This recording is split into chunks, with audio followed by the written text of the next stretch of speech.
Hello, I'm Stephanie Quine with the Weekly Law Report. Don't forget, our Women in Law Awards is fast approaching. They'll be held in Melbourne in October and nominations close on the 21st of September, so make sure you get those in. Now here are our top legal stories for this week. The access to justice system in East Timor is in crisis, according to an Australian lawyer working there. Danielle Wisenreed works with the local legal aid agency based in Bacau. She says a failure to translate laws from Portuguese into common languages of the Timorese people presents a major hurdle to access to justice.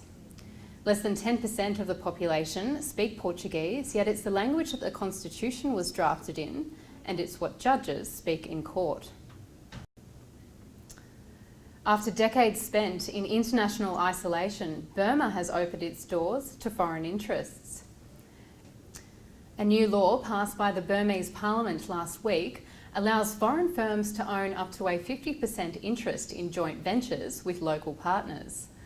The change could mean more opportunities for Australian firms, according to an investment specialist, Malcolm Brennan. But Burma will need to monitor sensitive industries and mature into the market before foreign investment can flow freely.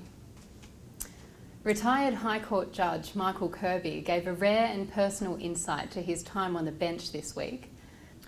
Kirby spoke for an hour to more than 200 law students at the University of Western Sydney's Parramatta campus, where he is an adjunct professor at the School of Law. When I was a law student, I shared the work in my law course with a very intelligent young law student who was sitting next to me, who suggested this.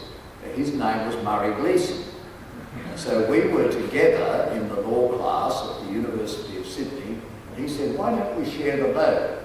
You will do some subjects and I will do other subjects. That can mean that you can sleep in on some days and I can sleep in on other days. And so I thought, well, that's quite a good idea. All right, young Murray, we'll do that. I think that's why he was always a little weak, if I can say so respectfully, in constitutional law. Because I did constitutional law. And if I was weak in anything, which I don't admit, it might have been in the area of the Income Tax Assessment Act, because that's what he did. Kirby said he had no regrets about decisions he'd made during his time on the bench, but that he did miss the associates that he had working for him each year.